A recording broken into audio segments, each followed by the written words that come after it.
Hello and welcome to another Green Live. This is episode 12. Every week we cover topics on sustainability, touching important aspects in three main areas. Number one, compliance and transparency. Number two, efficiencies from sustainable practices. And number three, responsible innovation with stakeholders taken into consideration. Today we will be discussing ESG standards and regulations. Where to start? What are the main differences from standards, regulations, and frameworks? Should you wait or anticipate action? Are there advantages to adopt so many sustainability commitments? Truth to be told, sustainable investing and social license to operate are existential threats to many organizations. Is it the case in your organization as well? Well, there is power in knowing what we don't know. And it's almost impossible to know everything about regulations. And all the business leaders we've been talking to, they need to rethink how to help making the world run better. And for that, I have with me Carlos Diaz, Adriana, and Estamatia. A lot of topics to cover today. Are you ready? We are ready. Yes. Hi, Pedro. Yes, Pedro. Hello. Wonderful. So let's start with a little bit more clarity on those standards. Samatia, can you talk to us about the differences between GRI and SASB or SASB? Over to you to give us a little bit more clarities on all those frameworks. Yes, thank you, Pedro. We have done a research on the different regulations, standards, KPIs, principles. There are a lot, as also Pedro mentioned.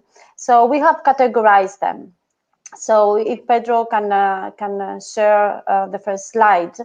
We have put all the regulations together in one category. We have categorized those regulations that has to do with the sustainability. That means with the social, environment, and governance, and everything. And another category that has to do with some standards for the climate specifically. So do we have the slides? So it would be much more easier to go through. Okay, great.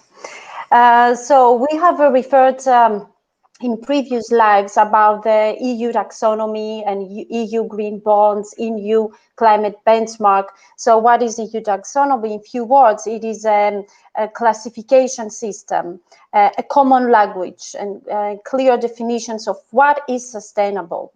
Green bond, it is the bonds that are used to finance projects that have positive impact into the environment. And European Union requires large companies to disclose certain information on the way they operate. This helps investors and other stakeholders to evaluate the non-financial performance of the large companies. That's why they have created the non-financial reporting directive, which lays down the rules on disclosure non-financial information. Along with that, European Union created also the Sustainable Finance Disclosure Regulations, SFDR, which aims to increase transparency in how sustainable risks and opportunities are integrated into the investment decisions. And this is, Maria, I think this is extremely important because this is compulsory for all financial market players. And why is that? Why did they start with financial market players? Because they are the ones that have to finance the economy. So they have to report where do they put the money, where do they give the money. If you have the financial market doing that, then all sectors are affected. So that's why it's so important, and we underline the importance of understanding when is SFDR hitting my company, my country is much sooner than you think. And Adriana later on is going to give us a glimpse of that before we move on to other regulations. Yeah, great points, Carlos. So A few things on the second category that we have that has to do with the sustainability related. So first, I would like to refer on the framework integrated reporting or international integrated reporting framework or council. This is a framework for corporate reporting, which financial and sustainable information are integrated into one report. It demonstrates how a company creates value, and actually it is filling the gap between the bottom line, the net profit, and the top line, the gross sales or revenue of a business. So this is a really important network framework to be aware of. There are also some principles like the United Nations Global Compact that gives 10 principles of a company can follow so as to be sustainable, or the PRI that is especially for the financial sector that gives 6 principles that organization that works to promote ESG into investment decision making. But these are for the frameworks and the principles. What I would like to mention is about the standards, and the main standards that the companies are using at the moment is GRI and SASP. Some also use the one that is being created by the World Economic Forum, but GRI and the SASP are the most popular, and some companies are using them either alone or they combine both together. Recently, GRI and SASP has released a report and that shows that how those two standards can be combined.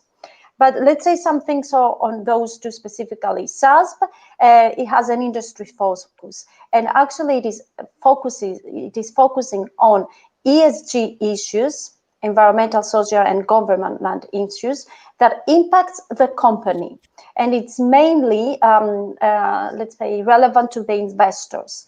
GRI focuses on the ESG impact of the company to the sustainable development, and it's relevant for stakeholders and the investors. So that's a very important differentiation too. So you mentioned that is SASB is how the company is impacted, and GRI is how the company is impacting. So it's outside in or inside out, correct? Yes, correct, Carlos. Very nice definition. Well, from my side, I have also another comment to make about the standards that are coming from the World Economic Forum. You mentioned about that, and I understand what they are trying to do there is to bring a common metric for all the consistent reporting, and could be a differentiation that the organizations working behind that kind of standard are the big organizations that are doing the audit for the companies in the first place, like UI, KPMG, PwC. What is the correlation between, those companies that will be the auditing in the end and the standard itself? Is there any correlation on that? So basically what they have done, if I can, the big four accounting firms, you mentioned them, EY, PwC, Deloitte, and the PricewaterhouseCoopers, they have worked together with the World Economic Forum, International Business Council, towards a common metrics reporting, because we have seen that there are different standards, and the ones that Stamatia is explaining are not the only ones. There are others as well. So they have looked at all these standards and tried to take things from all of them. So basically, they have not created a new standard from scratch, but they have built on what has been already developed. And the reason for this is to create a harmonized ESG framework, because it is very difficult on an international level to compare companies and to have benchmarks in industry and so on, as you might imagine, because they all report in different ways. So there is a great work behind that, and I think it's very useful.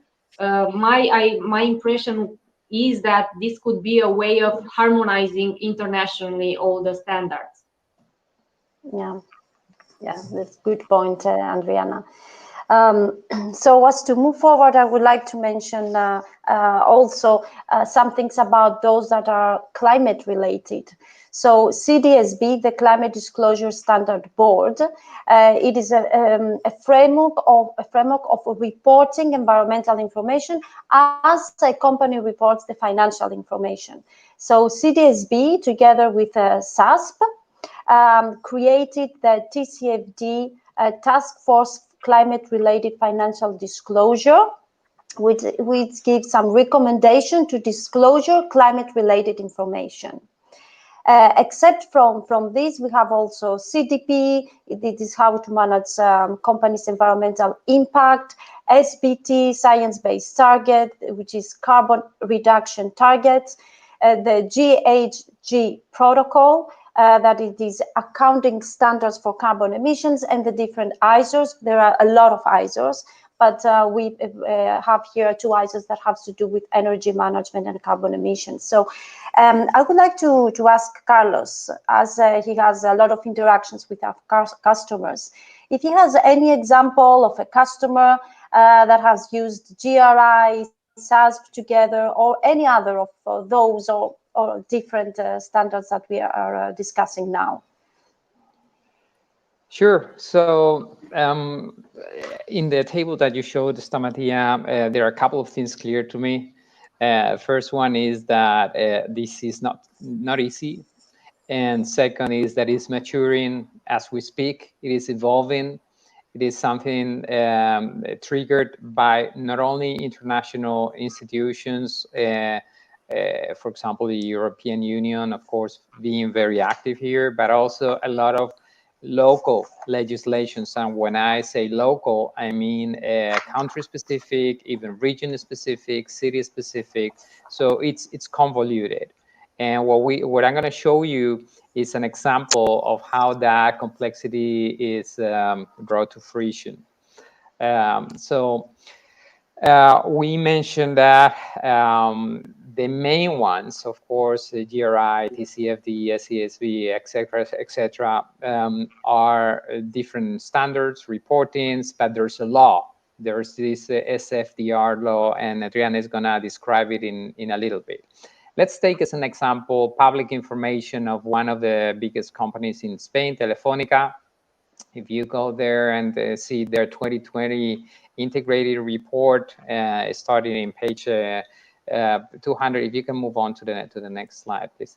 You will be able to see how they are reporting in these all different standards. The first one that they report in, of course, if you go to the next slide, is GRI.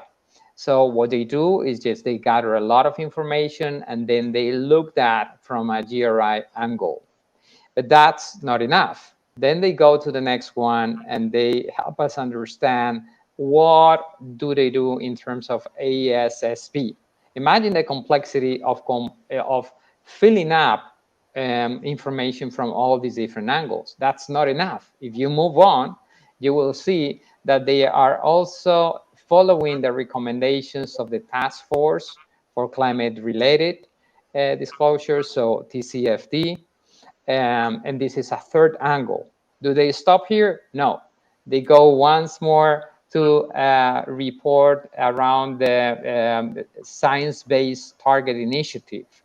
And do they finish here? No, they move on.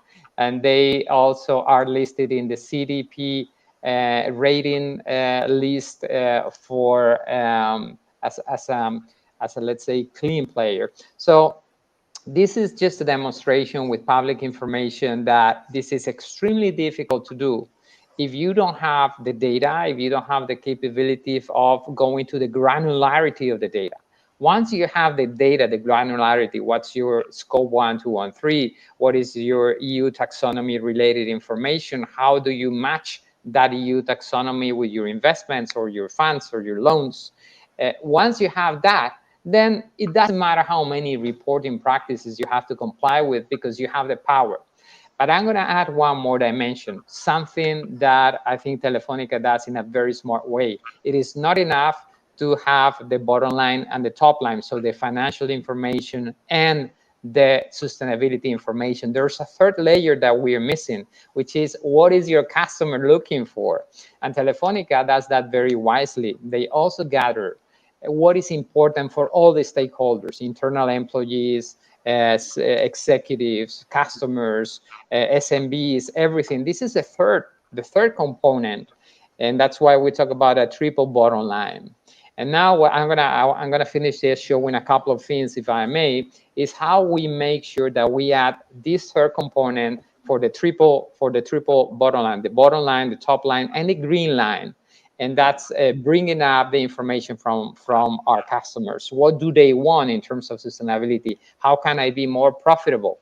And what we have done, and we will be also sharing results with you in a couple of weeks, if we have done a research together with Qualtrics, to go to our customers and to our customers and ask them what is important for them in terms of sustainability. So what do they want you as a company to do for them to buy your products, or to pay a premium for your product, or to be more loyal to you? And this is the third component that we need to bring into the equation to talk about the triple bottom line. When we talk about reporting, we should not forget at any point in time why we're doing all this. And my last slide, Pedro, is about the next one. This is not just coming data from a centralized point. This is gathering information from many different systems within your organization, from procurement systems like SAP Ariba, from governance systems, from risk management systems, et cetera, et cetera. So what we have done is the effort of understanding how every legislation needs data, and where and how to tackle that data. Carlos, I have a question myself. I've been through a very interesting exercise with Expo 2020 in Dubai, where they requested the ecosystem of participants of Expo 2020 to join their definition of what's going to be reported for the sustainability report going forward. And they are using GRI as the standard for making the reporting, but they were actually asking the entire ecosystem which elements of the GRI standards they feel more strongly for Expo 2020 to report. And you touch upon something similar that Telefonica has done. I want to understand why they need someone else to tell them where they have to report, and how does that help in their report itself? Well, GRI reporting, as every reporting, is a cross-sectoral reporting index. So it depends on which sector or which activity you're in. What you have to report may be different. For example, you may not be using land. Your land usage may be close to zero, or very little water, or you can maybe using a lot of energy, etc., etc. So depending on what you're doing, what you need to report changes a lot. And let's not forget that GRI, for example, does not only talk about the environment, also about how you're training your people, how many, what is the distribution in terms of gender, etc., etc. So it's all the ESG. So I think it's very wise from Expo 2020 to sit down with the main providers or with the main players and say, hey guys, these are all the possibilities that we have.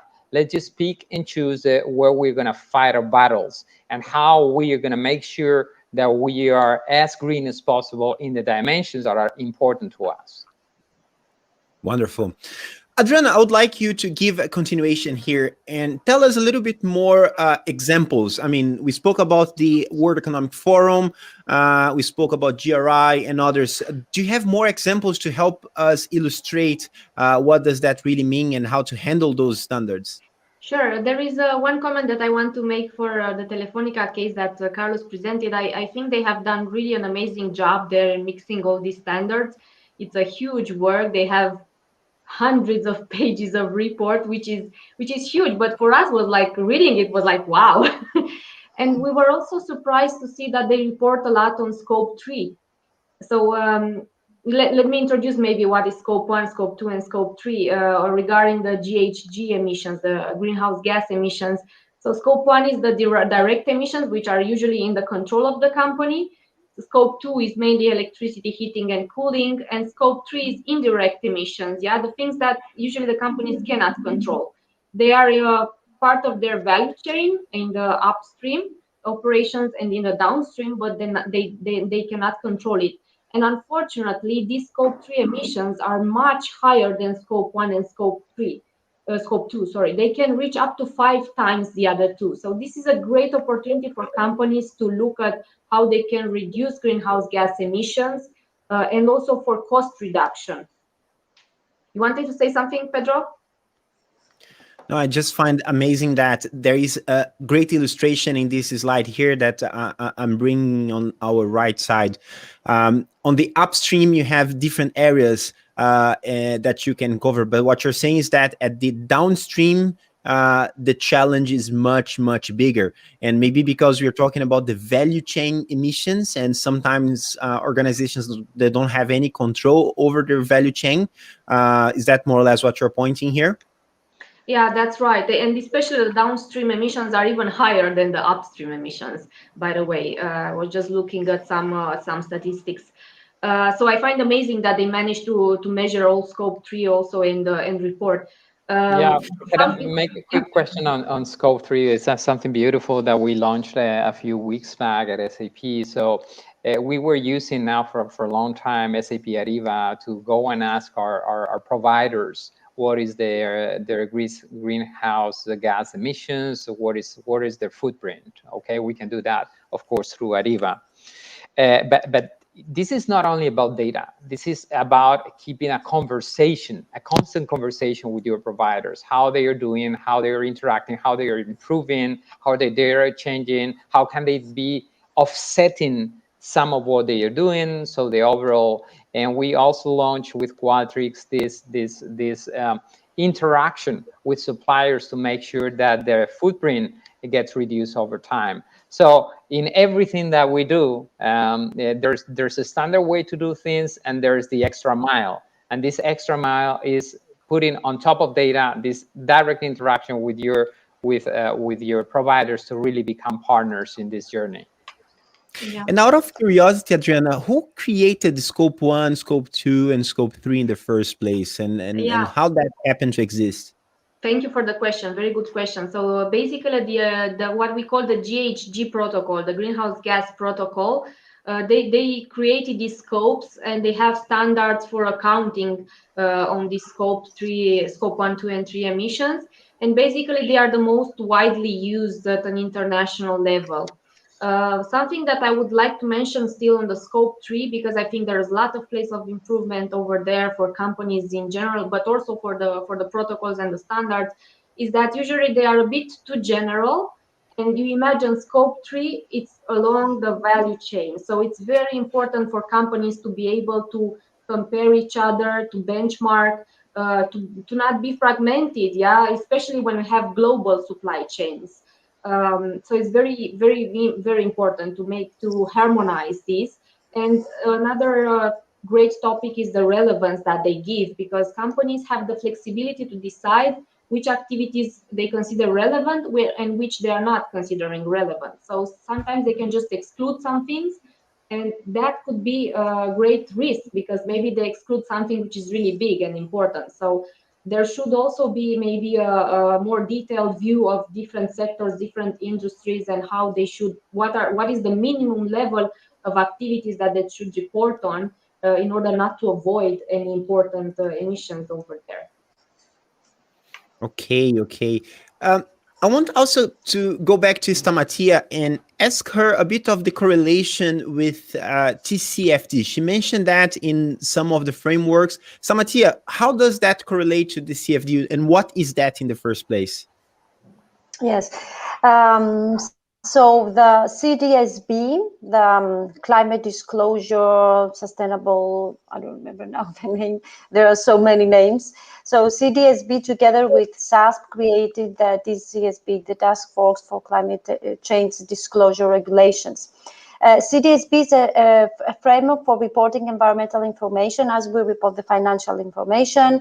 With CDSB, the investors have better quality information about the climate and the environmental risks. Companies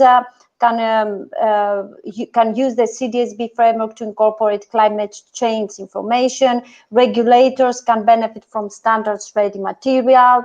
Stock exchanges can consider new voluntary and mandatory listing requirements, and accounting firms can provide more comprehensive assurance of companies reporting on climate change. So these are some things that the CDSB gives. So together now with SASB, they created the TCSB, and which are the core elements? The elements has to do with the governance. The governance, the organization governs around climate-related risks and opportunities. The potential impacts of climate-related risks and opportunities on the strategy of the company. Processes used by the organization to identify and manage the climate-related risks, and metrics and targets used to manage and assess the climate-related risks and opportunities. These are the core elements of TCFD. And I understand the key intention here is to create recommendations that companies like Telefonica that we were just discussing now, they can follow, and they can actually accelerate the pace of reduction of their emissions. Is that correct? Is that the focus here, Carlos? Yeah, some questions as an example that companies can answer with all this effort on regulation and gathering data, mixing information. I'm going to give you 3 or 4 examples that I think are the hardcore of what we're looking for here. For example, how much can I save in taxes if I comply with these green requirements? Or how much my financing could cost if I access green bonds from the European Union, for example? How many more customers can I have? How can I increase the satisfaction of my customers if I do all these efforts? How many new products can I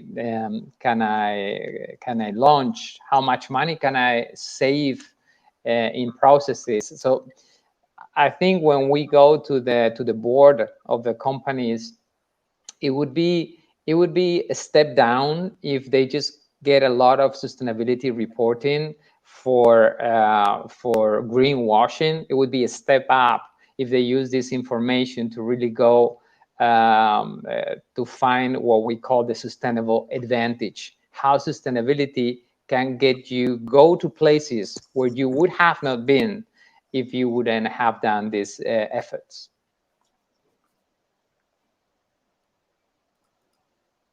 Okay, great. Guys, honestly, this is a huge, complicated environment.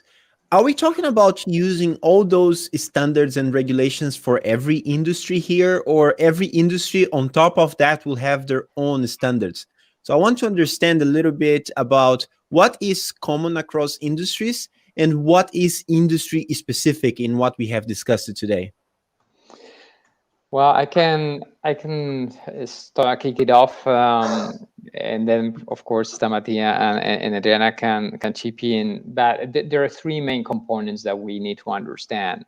First, all companies needs to do their own reporting as a company. Okay, that's number 1. That's for everyone. So you need to understand what is your scope 1, 2, and 3. You need to do the non-financial reporting information. That's for everyone. There are then some companies that need the byproduct information, byproduct reporting. You need more granularity for that, but if you're going to put a product in front of the consumers, you need to go to the byproduct kind of reporting and steering capabilities. And last but not least, and this is the tractor, is the financial market players. They need the finance and investment reporting that is now regulated by SFDR.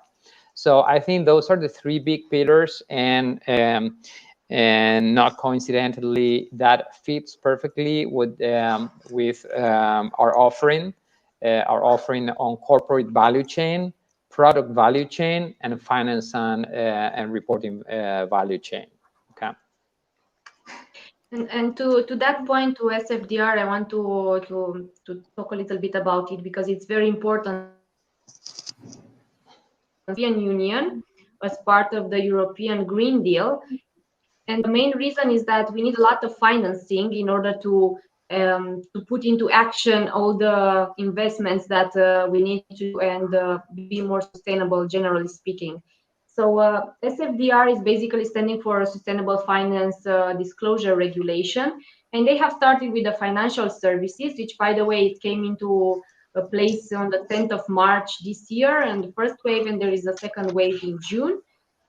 So the financial services have been pushed to do sorry that. to interrupt there, because that is super critical, is the timing of that. It's not only that it's regulated, that it's mandatory, but it's also that it's right around the corner. Yeah, that's right. It is. And not only that, they have been pushed to do that before the companies. So the rest of the companies who are building the portfolios, they have to report on the non-financial part, and they are supposed to do that in the next year. So basically, the financial services need to do that in advance. So it's hard for them. What I want to show also here is the letter that I received from my investment company. By the way, I don't want to show who that is, but they are really saying this, that it's for 10th of March and it's regarding the SFDR. And I received this last week, and I was surprised to see, like, oh my God, we're working on that, and here it is. And actually, what they are stating here is mainly that they have changed the contract, and not only, but they also describe a little bit how they have changed their goals and their strategy of investments. And what I found more interesting is that what they will actually do is to rate the sustainability risks associated with their portfolios. So this means that the investors will see what is the risk associated to that specific asset.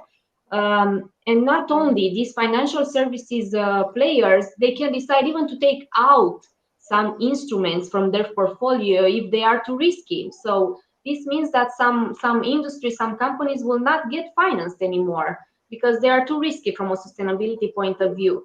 And those ones that are ranking higher, I mean better, they do better in sustainability, of course they will get more financing, and this will help the Green Deal action plan from the European Union. And that's one of the reasons, Adriana, that green financing is not getting cheaper than the non-green financing, because it is complicated to get those environmental things right.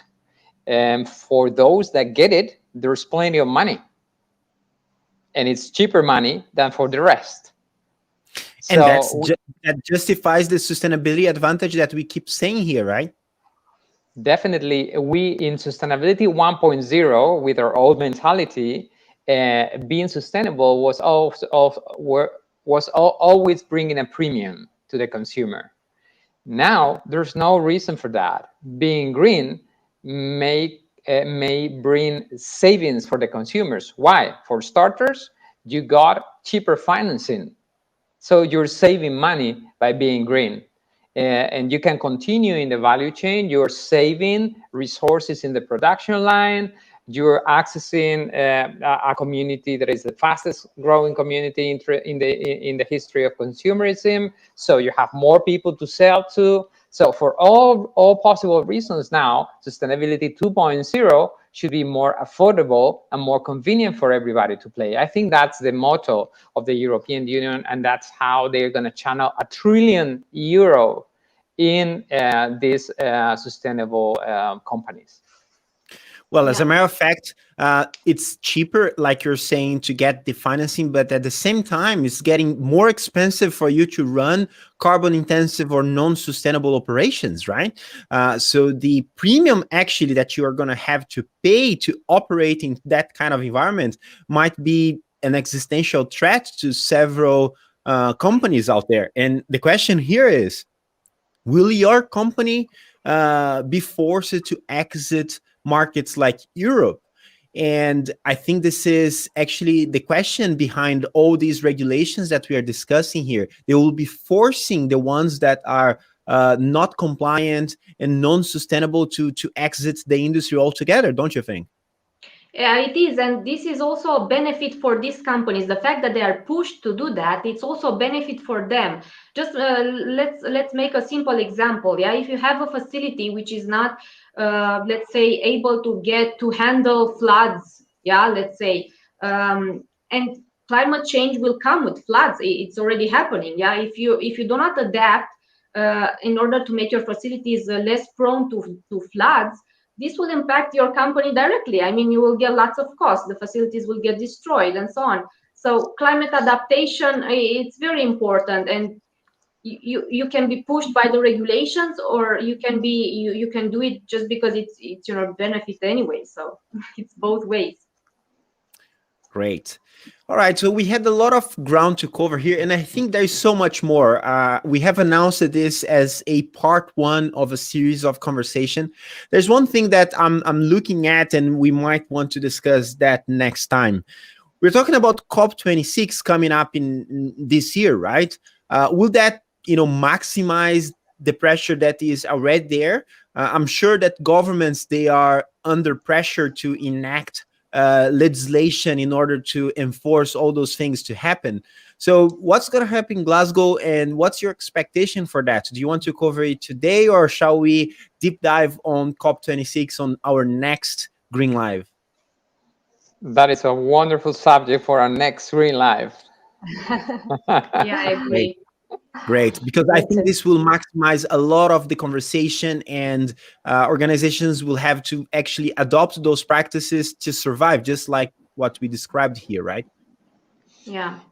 Yes, And, if we look at what has been agreed in previous editions, or even in Paris, I think it's also convenient to evaluate where we are right now. For example, the European Union countries, as is today, versus where they should be to comply with Paris agreements. I think it's in the tune of 25 to 30% of what they should have done by this time. So there are also new laws in Spain, where I live. A new climate change law was launched and approved last week. So there are good signs in different countries, but there's a lot to do. So I hope, this is just a hope, that the next meeting in Glasgow will not only bring the commitments from countries and companies, but also the means to make it happen. Absolutely, I fully agree. So any final comments before we have a special invitation for our audience? Yes, I have one, because we talked about the sustainable finance for financial service, but let's talk also about the non-financial reporting directive, which applies to all the companies that need to do the reporting. Who needs to do that? First of all, we talk about public interest companies with over 500 employees. So in Europe, we have like around 6,000 companies and large groups entering that. And how do they need to report that? They're obliged to do it, by the way, since 2018. But there is a lot of flexibility on the standards that they can use to report. So like we discussed, there are so many standards out there. There is not just one, and there is flexibility. European Union recommends to look at international standards, national ones, or the one from OECD or ISOs. So there is no let's say strict regulation about that. And they need to start doing it from next year, by the way, the thing that I already mentioned. And one last comment, if I may, Pedro, about the EU taxonomy. If companies want to see, for example, what activities considered as sustainable, they can check on the EU taxonomy, which is a common language, as I mentioned before, and it is focusing on climate change mitigation, climate change adaptation, on sustainable use of water, pollution prevention, circular economy and recycling, and protection of healthy ecosystem. Of course, about let's refer about the green bonds. That the green bonds are finance green projects that are focusing on the environment, issued by companies or financial institutions, and have a specific durations. So I just wanted to mention those two that are relevant. Yeah. Thank you, Thank you, Stamatia. Stamatia. Just one comment, because maybe I did not make myself clear before. As Stamatia mentioned also the taxonomy. So from next year, what companies need to do is to use the taxonomy in their reporting, the EU taxonomy. This means that they need to clarify what is the percentages of their activities which has a sustainable impact. Wow. Very good.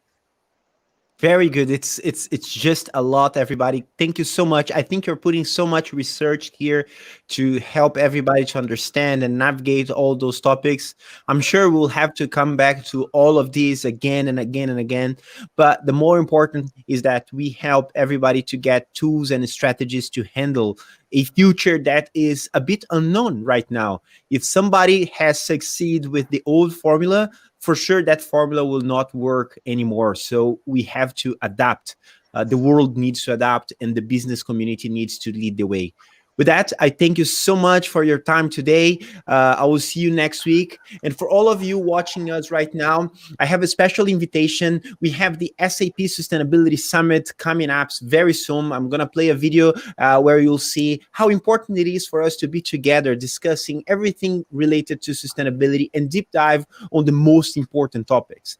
I thank you very much for your time here with the Green Lives. If you want to keep up to date to the previous episodes of the Green Live, you can follow us on YouTube and also get all the history here on LinkedIn as well. Thank you so much for your time, and let's get this invitation, all of us.